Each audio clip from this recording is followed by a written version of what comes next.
Hello my dear students. Gayatri Vidya Mandir Uchcha माध्यमिक विद्यालय सांचौर जिला जालौर के हमारे इस YouTube चैनल पर आप सभी का फिर से स्वागत है। प्रिय विद्यार्थियों, आज हम कक्षा 9 की गणित अध्याय 10 वृत्त प्रश्नावली 10.6 के सवाल नंबर 7 से हल करना सीखेंगे। बच्चों, मैं आपको फिर कहना चाहूंगा, यदि आपने हमारे इस YouTube चैनल को अभी तक सब्सक्राइब नहीं किया है तो सब्सक्राइब जरूर करें। देखिए बच्चों, क्वेश्चन नंबर 7 में क्या लिखा है। यदि एक चक्रीय चतुर्भुज के विकर्ण उसके शीर्षों से जाने वाले वृत्त के व्यास हो तो सिद्ध कीजिए कि वह एक आयत है।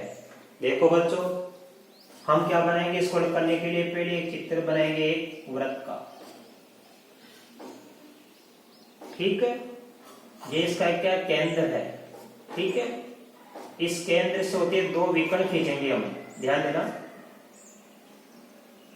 एक विकर्ण और ये दूसरा विकर्ण। ठीक है, अब मान लो एक विकर्ण ये हमारा कौन सा है, डीबी। एक विकर्ण हमारे दिया हुआ ये एसी, ये हमारा क्या है, केंद्र है। और इन शीर्षों को मिला देंगे।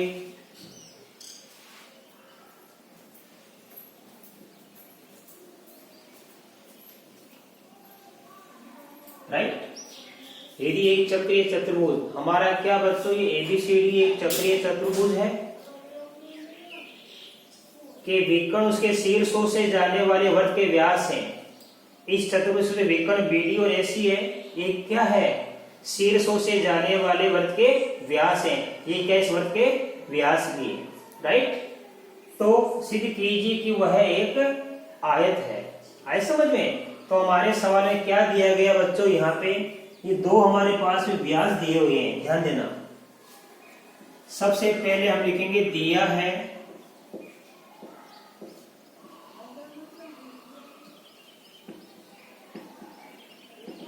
वृत्त के दो व्यास BD बराबर क्या है, BD बराबर AC है। राइट, अब हमें क्या सिद्ध करना है, वो लिखना पड़ेगा। सिद्ध करना है, क्या सिद्ध करना है कि ये जो हमारा चक्रीय चतुर्भुज ABCD है क्या एक आयत है, हमें सिद्ध करना है। ABCD एक आयत है बच्चों, ये हमें सिद्ध करना है। अब इसके लिए हम लिखेंगे उपपत्ति। क्या लिखेंगे, उपपत्ति लिख रहे हैं। देखो सबसे पहले लिखेंगे, देखो बच्चों ये हमारा क्या है, व्यास है। व्यास क्या करता है, वृत्त को दो अर्धवृत्तों में बांट देता है। तो यहां से लेके ये अर्धवृत्त और यहां से लेके ये अर्धवृत्त, और अर्धवृत्त में बनने वाला कोण समकोण होता है, तो कोण ए और कोण सी समकोण हो गया। अब ये व्यास AC है, तो ये भी अर्धवृत्त है और ये भी अर्धवृत्त है, तो इस अर्धवृत्त में बनने वाला कोण B और D समकोण है, तथा इस अर्धवृत्त में बनने वाले कोण A और C भी क्या है, समकोण। तो हम लिखेंगे उपपत्ति के लिए कोण A, ध्यान देना, कोण B, कोण C तथा कोण D समकोण है। क्यों है, क्योंकि कोण A, B, C व D कैसे कोण है, अर्धवृत्त में बने कोण है। राइट, और क्या दिया हमारे पास, देखो ए तो DB व्यास है, व्यास DB बराबर व्यास क्या हमारे पास AC। हमारे पास क्या बच्चों, ये DB व्यास और AC व्यास दोनों बराबर है। राइट, तो ध्यान देना, ये जो हमारा DB व्यास है, ऐसा समझ में, इससे चाप कौन सा बन जाएगा हमारे पास में, इससे चाप बन जाएगा हमारे पास में, ध्यान देना, यहां से लेके ये कौन सा बन जाएगा, बीडी। ये बीडी क्या बन जाएगा, चाप। इसलिए ध्यान देना, ये डीबी चाप बराबर क्या हो जाएगा, एसी चाप। अर्थात ये डीबी व्यास है तो ये डीबी चाप हो गया, ये एसी व्यास है तो यहां से लेके ये क्या हो गया, हमारा हो गया एसी चाप। अर्थात ये डीबी चाप और ये एसी चाप दोनों क्या हो जाएंगे, बराबर हो जाएंगे बच्चों, राइट। अब ध्यान देना, यहां से लेके हमारा क्या, ये डीबी क्या है, चाप है, इसमें ये हिस्सा आ गया, इससे बगैर हमारा ये एसी चाप है। तो देखो ये हिस्सा क्या है, इस एसी चाप में भी आ गया, यहां से लेके ये एसी चाप है, इस एसी चाप में ये आ गया हिस्सा डीसी चाप वाला, और ये डीबी चाप यहां से लेके यहां तक है, इसमें भी ये सीडी चाप आ गया, ये उभयनिष्ठ हिस्सा हो गया। तो ये जो हमारा डीसी चाप है ना बच्चों, ये डीसी चाप इन दोनों में से बढ़ाएंगे हम, तो लिखेंगे दोनों और चाप डीसी घटाने पर देखो क्या बन जाएगा, ये हमारा क्या है, डीबी चाप, इसमें से घटाएंगे डीसी चाप, इधर क्या हमारा एसी चाप, इसमें से फिर क्या घटाएंगे हम, डीसी चाप। तो देखो यहां से लेके हमारे क्या है, ये डीबी चाप है, इसमें से ये हिस्सा घटा दिया हमने, इस पूरे में से ये हिस्सा घटा दिया, तो कौन सा चाप बच गया, बीसी। इसलिए बच गया इधर तो बीसी चाप, और इधर तो ये हमारा एसी चाप है बच्चों, इस एसी चाप में से ये हिस्सा घटा दिया, कि दोनों में से हमने समान संख्या घटाई है तो मान में कोई फर्क नहीं पड़ेगा। इस डीबी चाप में से हमने डीसी चाप हटाया तो बच गया बीसी चाप। अब ये एसी चाप है, इसमें से फिर डीसी चाप बढ़ाएंगे तो क्या बच जाएगा, एडी चाप। तो बीसी चाप बराबर क्या हो गया, एडी चाप। ये हमारा बीसी चाप यहां से लेके और यहां से लेके ये तुम्हारा एडी चाप दोनों क्या हो गए बराबर। जब दोनों चाप बराबर है इसका मतलब ये दोनों भुजाएं भी बराबर होगी, इसलिए बीसी बराबर क्या हो गया, एडी। ये हमारे पास बीसी बराबर क्या हो गया, एडी हो गया। इसी प्रकार हम क्या सिद्ध कर सकते हैं, ये एबी बराबर हम डीसी भी ला सकते हैं, तो लिखेंगे हम इसी प्रकार एबी बराबर डीसी होगा। तो एबी बराबर डीसी भी इसी प्रकार हम सिद्ध कर सकते हैं। तो देखो बीसी बराबर क्या हो गया, एडी, और एडी बराबर क्या होगा, डीसी। तो ये हमारे समीकरण मान लो क्या हो गई, एक, ये समीकरण नंबर क्या हो गई। तो इसमें ये आमने सामने की भुजाएं क्या बराबर हो गई, और प्रत्येक कोण हमारे पास क्या है, यहाँ पे देखो 90 डिग्री है। तो लिखेंगे ध्यान से, चूंकि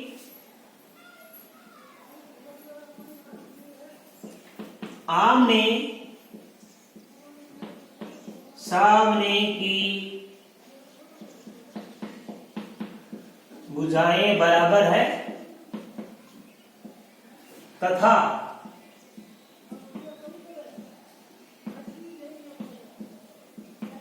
प्रत्येक कोण क्या है, समकोण है। देखो प्रत्येक कोण क्या है, समकोण क्यों है, क्योंकि अर्धवृत्त में बने कोण है, तो ये प्रत्येक कोण समकोण है, और ये आमने सामने की भुजाएं क्या हो गई, बराबर होगी। इसलिए ए बी सी डी क्या बन गया, एक आयत है। और यही तो हमको सिद्ध करना था कि एबीसीडी क्या एक आयत है, ये सिद्ध कीजिए। एबीसीडी चक्रीय चतुर्भुज दिया हुआ था, और चक्रीय चतुर्भुज को क्या सिद्ध करना है कि एक आयत है। आज कैसे सिद्ध करेंगे, जिसका प्रत्येक कोण समकोण हो तथा आमने सामने की भुजाएं बराबर हो। तो देखो प्रत्येक कोण तो क्या हो गया, यहाँ पे समकोण हो गया, ठीक है, और आमने सामने की भुजाएं देखो यहाँ बराबर हो गई, राइट। तो आमने सामने की भुजाएं बराबर हो गई, प्रत्येक कोण समकोण हो गया, इसलिए एबीसीडी क्या हमारा एक आयत है, इति सिद्धम। आप इसका स्क्रीनशॉट ले लो बच्चों, मैं अगला सवाल सिखाऊंगा।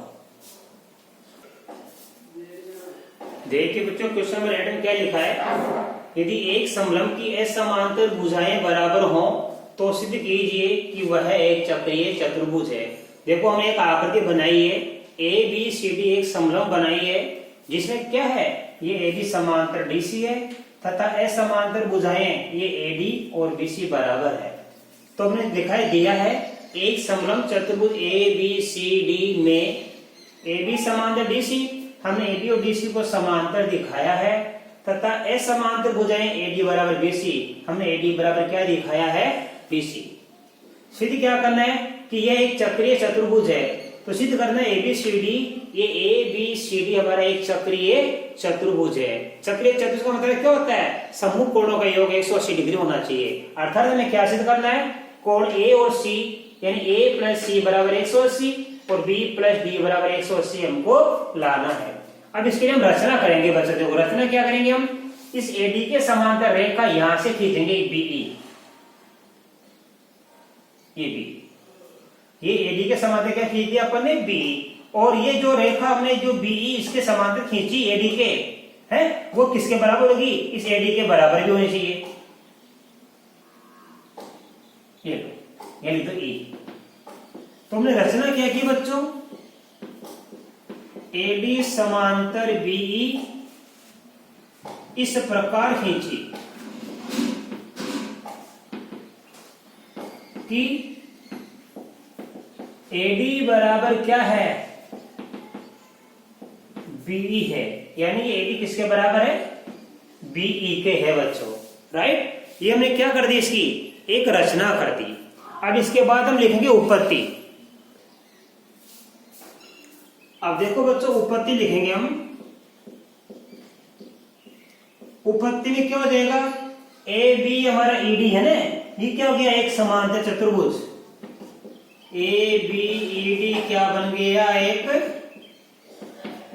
समांतर चतुर्भुज हुआ, ठीक है, क्योंकि ये इसके समांतर होगी और ये इसके समांतर होगी, इसलिए क्या हो जाएगा, ये सम्मुख कोण बराबर होंगे, इसलिए क्या हो जाएगा, कोण ए बराबर कोण ई बन जाएगा, राइट।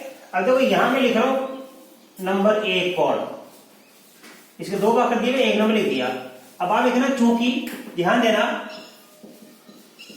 ये एडी बराबर किसके, बीसी के, ये हमारे सवाल में कहां से आया, दिया है वह, ये एडी बराबर किसके, बीई के, ये कहां से आया, रचना से, राइट।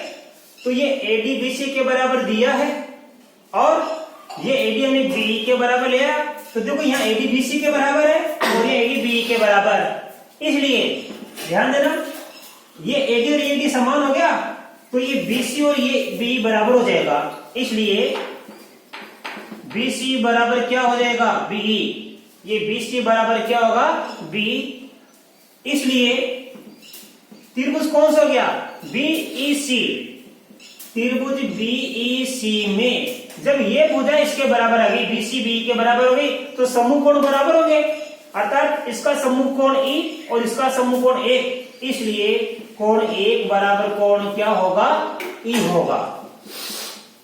ये दोनों भुजा बराबर है तो दोनों कोण बराबर होंगे, ये एक नंबर वाला और ई नंबर वाला, राइट। तो ये समीकरण हमारी बन गई बच्चों, दो बन गई। अब देखो बच्चों ये हमारी एक सरल रेखा है, इधर कोण ए, इधर कोण सी, इधर वाला सी है, तो लिखेंगे इसलिए कोण एक प्लस इधर वाला कोण सी है, कोण सी बराबर क्या होगा, 180 डिग्री। ये एक प्लस सी क्या हो जाएगा, 180 डिग्री, क्यों, क्योंकि ये क्या, रेखिक कोण युग्म है, रेखिक कोण युग्म में, ये हमारी समीकरण नंबर क्या हो गई, 3। अब देखो एक में क्या लिखा, ए ई के बराबर है, और दो में क्या लिखा, एक ई के बराबर है, ऐसा समझ में, तो ये ई और ई बराबर हो गया, तो ए और एक बराबर हो जाएगा, एक इसके बराबर हो जाएगा एक के, तो एक की जगह मैं क्या ले सकता हूं, ए ले सकता हूं, तो हम लिखेंगे देखो समीकरण 1, 2 व 3 से इस एक की जगह क्या जाएगा, तो एक किसके बराबर है, यहाँ पे ध्यान देना, एक ई के बराबर है और ई किसके बराबर है, एक के, तो कुल मिला के देखो इस ए की जगह क्या लिख दूंगा मैं, ए, इस ए की जगह लिख दूंगा, इसलिए कोण ए प्लस कोण सी बराबर क्या हो जाएगा 180 डिग्री। तो ध्यान देना ए प्लस सी बराबर कितना आ गया 180 डिग्री। इसी प्रकार क्या हो जाएगा बच्चों, ध्यान देना, ये बी और डी, इसी प्रकार कोण बी प्लस कोण डी बराबर कितना हो जाएगा 180 डिग्री। और ये तो हमको सिद्ध करना था, ए प्लस सी बराबर 180 डिग्री, बी प्लस डी बराबर 180 डिग्री। आए समझ में? इससे क्या सिद्ध हुआ, इसलिए ए बी सी डी एक चक्रीय चतुर्भुज है,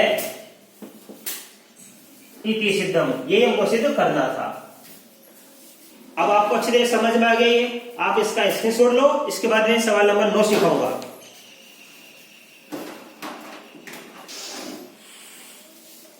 अब देखिए बच्चों क्वेश्चन नंबर 9 में क्या लिखा है, हमारे पास एक आकृति बनी हुई है और क्वेश्चन में लिखा है दो वृत्त दो बिंदुओं बी और सी पर प्रतिच्छेद करते हैं।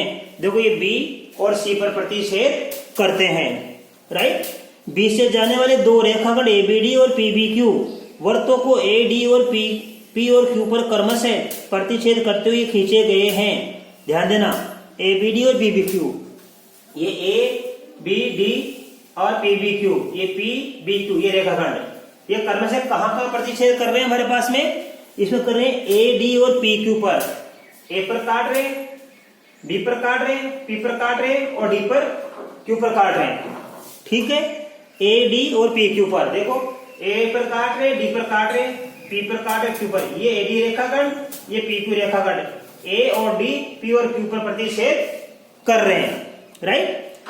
अब हमें क्या करना है, इनको करते हुए खींचे गए हैं, सिद्ध करना है कि कोण एसीपी बराबर क्यूसीडी। ध्यान देना हमें सिद्ध करना है कोण एसीपी, ये ए सी पी यानी 5 नंबर वाला, और क्यूसीडी ये क्यूसीडी 7 नंबर वाला, ये 5 नंबर और 7 नंबर वाले दोनों कोणों को क्या करना है, बराबर सिद्ध करना है बच्चों। तो कैसे सिद्ध करेंगे, बड़ा सरल सवाल है, ध्यान देना।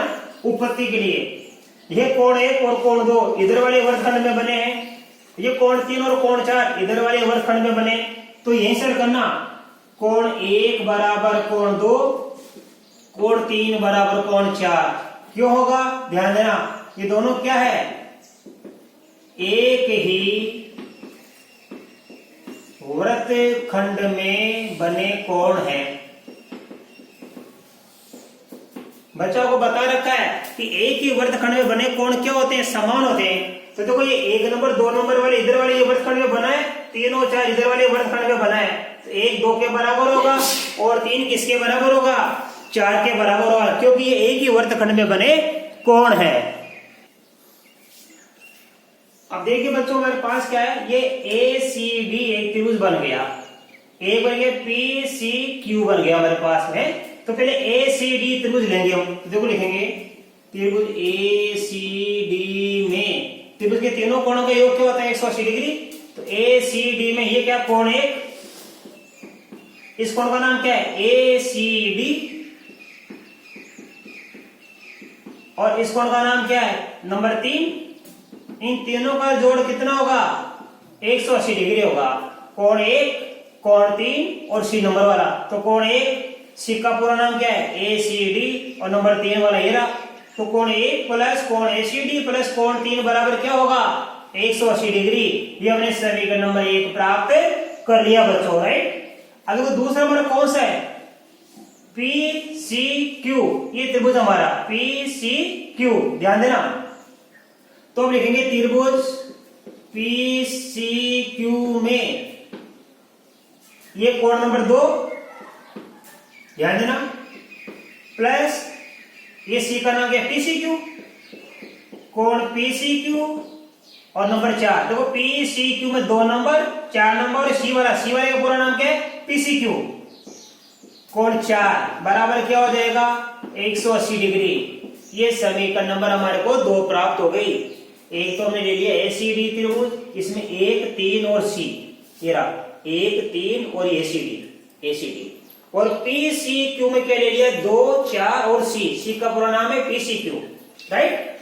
अब देखो ध्यान से, क्योंकि ये इन तीनों का जोड़ कितना 180 है, इन तीनों का जोड़ कितना 180, तो ये मान और ये मान बराबर हो गया, राइट। अब देखो एक किसके बराबर है, ये 1 2 के बराबर है, तो 1 और 2 बराबर हो गया, ये दोनों बराबर हो गए। 3 किसके बराबर है, 4 के, ये 3 और 4 बराबर हो गया। 180 के बराबर ही है, तो क्या बच गया, ये एसीडी किसके बराबर आ जाएगा, पीसीक्यू के, क्योंकि ये इन तीनों का जोड़ 180 है, इन तीनों का जोड़ 180 है, तो ये मान और ये मान बराबर हो गया। जब ये मान और ये मान बराबर हो गया और इनमें भी क्या है, 1 2 के बराबर है, 3 4 के बराबर है, तो पीछे क्या बच गया, एसीडी और पीसीक्यू, तो ये दोनों भी आपस में क्या होंगे, बराबर होंगे।